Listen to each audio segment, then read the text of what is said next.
ও মাই god, ও মাই god, ও মা। এই চম্পাকে সঞ্জয়, ঠিক আছে, মানে চম্পাকে ওয়াইটির থেকে তাড়ানোর জন্য অনেক অনেক অনেক অনেক দিদিরা রুখে দাঁড়িয়েছে। যে দিদিরা এই চম্পাকে দিনের পর দিন এই চম্পা অন্যায় করে যেত, সেই দিদিরা দিনের পর দিন তার ওই দিদি মানে ওই ভাইকে প্রশ্রয় দিয়েছিল। আজকে সেই দিদিরা এই চম্পাকে মানে সঞ্জয়কে ওয়াইটির থেকে তাড়ানোর জন্য মানে উঠে পড়ে লেগেছে। ও মাই গড, ঠিক আছে। আচ্ছা, তা এখন কথাটা হলো, এই চম্পাকে মানে সব দিদিরা মানে সমাজসেবিকা এসেছে ওয়াইটিটা পরিষ্কার করার জন্য, মানে এরকম চম্পার মতো এরকম নোংরা পুরুষকে ওয়াইটির থেকে তাড়ানোর জন্য আমাদের সমাজসেবিকা ম্যাডাম উঠে পড়ে লেগেছে। আচ্ছা ম্যাডাম, একটা কথা কইতাছি, কথাটা হলো এই চম্পাকলি তো অনেক দিন থেকে নোংরা করে এসেছে, কোনো নোংরা যখন থেকে ওয়াইটির মধ্যে এসেছে তখন থেকেই নোংরা করে এসেছে। আচ্ছা ম্যাডাম, একটা কথা বলছি, এখন যে আপনার সাথে হাতে হাত মিলিয়ে আপনার সাথে কাজ করছে, ঠিক আছে, আচ্ছা তখন কেন প্রতিবাদ করেনি? তখন কেন সায় দিয়েছে এই চম্পার সাথে? এখন কেন স্বার্থে মানে আতে ঘা লেগেছে দেখে ওই জন্য চম্পা সত্যটা বের করে আনছে দেখে, ওই জন্য চম্পাকে ওয়াইটির থেকে তাড়ানোর জন্য এতটা আপনারা রুখে দাঁড়িয়েছেন। বাবা।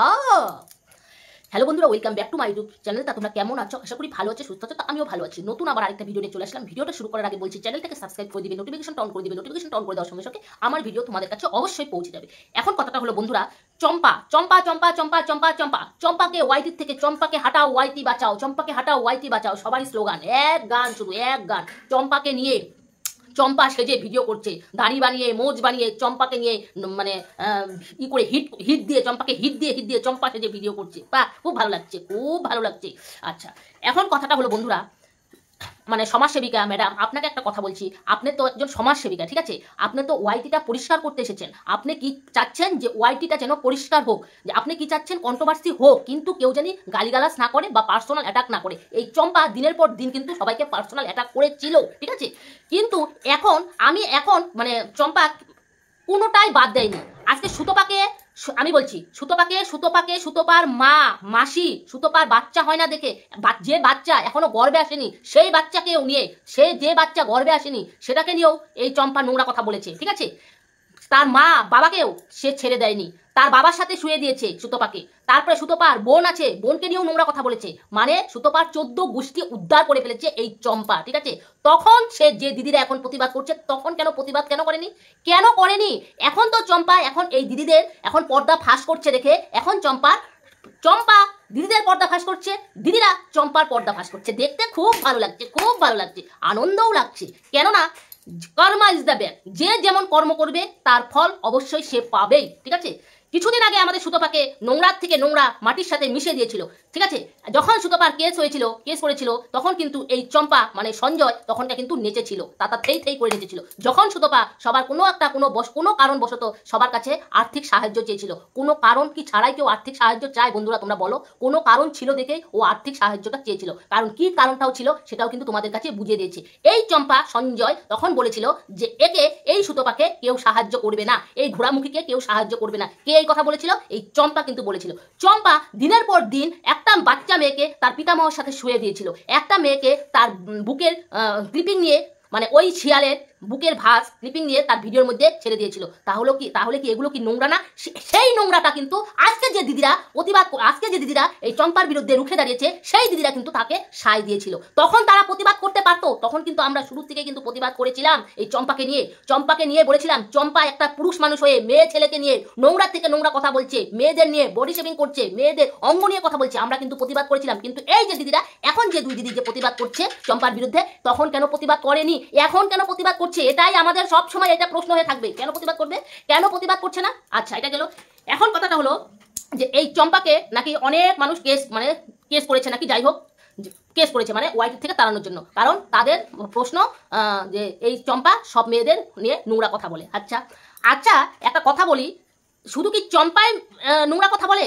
চম্পা যদি নোংরা, হ্যাঁ আমরা জানি যে চম্পা নোংরা কথা বলে, ঠিক আছে, কিন্তু মুখের গালিগালাজটা কিন্তু একটু কমই করে। কিন্তু আজকে কালকে যে দেখলাম যে পটিটা আর সমাজসেবিকা ম্যাডাম আর আরেকজন মহিলা, আরেকজন মানে আরেকটা ছেলে বাস খিস্তিবাজ ছেলেটা, আচ্ছা আপনি যে এই চম্পাকে ওয়াইটির থেকে তাড়াতে চান কারণ চম্পা সব মেয়েদের নিয়ে নোংরা কথা বলে।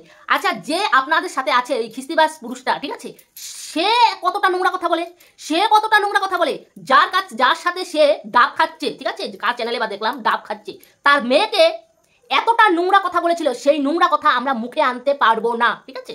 আচ্ছা তাহলে চম্পা যদি এতটা ভুল করে থাকে তাহলে ওই ছেলেটাও কিন্তু ভুল করেছে। তাহলে পটিটা কতটা নোংরা কথা বলেছে, এই ঝুলন্ত হাতি কতটা নোংরা কথা বলেছে, তাহলে সবাইকে যদি আপনি মাফ করে দিতে পারেন তাহলে চম্পার ক্ষেত্রে কেন মাফ করতে পারেন না? চম্পার ক্ষেত্রে কেন মাফ করতে পারেন না বলুন তো? আমরা তো বলছি, আমি তো বারংবার বলছি যে চম্পা একটা নোংরা পুরুষ, ঠিক আছে, চম্পা সবসময় মেয়েদের বডি শেভিং নিয়ে কথা বলে, হ্যানা করে তেনা করে ই করে। আচ্ছা তাহলে চম্পার বিরুদ্ধে যদি এত কেস এত ই হয়ে থাকে, চম্পাকে ওয়াইটির থেকে তাড়ানো হয়, তাহলে চম্পা যদি একা যদি ওয়াইটির থেকে একা যাবে কেন? চম্পা তো একা নোংরা কথা বলেনি, চম্পা তো একা কোনো কিছু করেনি। আর কি সবাই কি ধোয়া তুলসী পাতা? তাহলে সবাই যে এই যে পটিটা দিনের পর দিন নোংরা থেকে নোংরা এতটা নোংরা কথা বলেছে সেগুলো মানে মুখে আনাও যায় না। আর যে সুতোপার মা মাসি পিসি একেবারে তুষ্টি করে দিয়েছে, ঠিক আছে, এই খিস্তিবাজ পুরুষটা সে পটিটার মেয়েকে কতটা নোংরা কথা বলেছে, তাহলে ঝুলন্ত হাতি হ্যাঙ্গিং হাতি কতটা নোংরা কথা বলেছে, তাহলে এদের ক্ষেত্রে সবার ক্ষেত্রে যদি মাপ হয়ে থাকে তাহলে চম্পার ক্ষেত্রে কেন মাপ হবে না? হ্যাঁ সমাজসেবিকা ম্যাডাম কেন মাপ হবে না? কারণ মাপটা কিসের জন্য হবে না? কারণ চম্পা সত্যি কথা তুলে ধরছে দেখে, সেটা আপনি মেনে নিতে পারছেন না, ঠিক আছে, সেটা আপনি মেনে নিতে পারছেন না। কারণ আপনাকে একটা কথা বলছি, আপনি ওয়াইটিতে এসেছেন কি করতে? নোংরা পরিষ্কার করতে। কারণ ওয়াইটির মধ্যে আপনার কোনো কিন্তু কাজ নেই, ঠিক আছে, কারণ আপনি বলেন যে আমার কোনো চ্যানেল নেই কিছু নেই, আচ্ছা মেনে নিলাম যে চ্যানেল নেই কিছু নেই, কিন্তু আপনি এটা রাইট নেই যে কে কি নিয়ে ভিডিও করবে, কি নিয়ে ভিডিও করবে সেটা আপনার বলার রাইট নেই, ঠিক আছে, ঠিক আছে। ওই জন্য বলছি যে যদি আপনি এই যে আজকে যে ধোয়া তুলসী পাতাগুলো আপনার কাছে যে সতী সেজেছে, যে চম্পাকে যে একা দোষের ভাগী বানাচ্ছেন, চম্পা কিন্তু একা দোষের ভাগী নয়, সবকটা কিন্তু নোংরা, মুখের বাস এত খিস্তি। আচ্ছা একটা কথা বলুন তো, আজকে যে ঝুলন্ত মানে হ্যাঙ্গিং হাতি আপনার যে প্রিয় মানুষটা, ঠিক আছে, মহিলাটা, যে ওই মহিলাটা আজকে যে আমাদের সুকে নিয়ে মানে সুতোপাকে নিয়ে যে ভিডিওটা করেছে, আপনি একটু ভিডিওটা দেখবেন তো, যে ভিডিওর মধ্যে কতটা খারাপ কথা বলেছে সুকে নিয়ে, কতটা খারাপ কথা বলেছে। তাহলে ওয়াইটিটা যদি পরিষ্কার করতে চান তাহলে সবকটা পরিষ্কার করুন, শুধু চম্পার ক্ষেত্রে কেন পরিষ্কার করবেন? কেন চম্পার ক্ষেত্রে পরিষ্কার করবেন? ও আরেকটা কথা, এখন আসি লাইভে উঠা নিয়ে। এই হ্যাঙ্গিং হাতি শুয়ের পিছনে খুব পড়ে আছিস না, কারণ কোনো কন্টেন্ট নেই, কারণ প্রীতম রিমি তো কোনো কন্টেন্ট দিচ্ছে না, ওই জন্য এখন আমাদের সুকে নিয়ে পড়েছিস, কারণ এখন চম্পাকে নিয়ে চম্পার তো একেবারে পিন্ডি চটকিয়ে তো চটকাচ্ছিস, কারণ এত প্রিয় দাদা তোরাই হলো এই চম্পার প্রিয় দিদির, তোরা দুইজন ছিলিস, ঠিক আছে, একটা ছিল ওই মূর্খটা আরেকটা ছিল তুই, তোকে অনেকটা ভালোবাসতো, দিদির থেকে প্রিয় ভালোবাসতো, ঠিক আছে, সেই আজকে চম্পাকে তোরা আজকে এতটা খারাপ বানাচ্ছিস ওয়াইটির মধ্যে, ওয়াইটির থেকে তাড়ানোর জন্য চেষ্টা করছিস, ঠিক আছে। আচ্ছা শোন একটা কথা বলছি, সুকে আগে সুতোপাকে যে খারাপ কথাগুলো বলছিস না, নিজের চরকাটাকে দেখ, নিজের কথা যদি তুলে ধরি তাহলে কি মেনে নিতে পারবি? তখনই তো পার্সোনাল অ্যাটাক করবি। এই যে ম্যাডাম যদি পার্সোনাল অ্যাটাক করে থাকে না, চম্পার থেকে এই যে হ্যাঙ্গিং হাতি সব থেকে বেশি পার্সোনাল অ্যাটাক করে, আমি আপনাকে আবারও জোর গলায় বলছি, হ্যাঙ্গিং হাতি সব থেকে বেশি পার্সোনাল অ্যাটাক করে বাচ্চাদের নিয়ে, মেয়ে বাচ্চাদের নিয়ে, একে নিয়ে যদি ওয়াইটির থেকে তাড়ানো হয়, চম্পাকে একা তাড়াবেন না, এই হ্যাঙ্গিংকে আগে তাড়াবেন, কারণ হ্যাঙ্গিং এক নম্বর সব থেকে বড় পার্সোনাল অ্যাটাককারী এই মহিলা, ঠিক আছে। আপনি যদি পরিষ্কার করতে আসেন না, সবকটা এই যারা ধোয়া তুলসী পাতা খাচ্ছে না তাদেরগুলো আগে দেখুন, তারপরে চম্পাকে সরাবে, ঠিক আছে। যাই হোক ভিডিওটা আর বাড়াচ্ছি না, ছোটোর মাধ্যমে ছেড়ে দিচ্ছি, তোমরা ভালো থাকো সুস্থ থাকো। আরে হ্যাঙ্গিং তুই চলিস ঢালে ঢালে, আমি চলি পাতায় পাতায়, তুই কি ভাবছিস সুতোপাকে বলবি আর তোকে আমি ছেড়ে দিব? তুই কি ভাবছিস? চম্পা কলি কি চম্পা রে, চম্পা পীড়িতের গলার মালা ছিল, দাদা বলে পাগল ছিল, এখন চম্পাকে নিয়ে কতটা নোংরা কথা শালারা। এখন প্রীতম রিমি কন্টেন্ট দিচ্ছে না দেখে এখন আমাদের সুকে নিয়ে পড়েছো, তোমার কাউকে দিব ইচ্ছে মতো।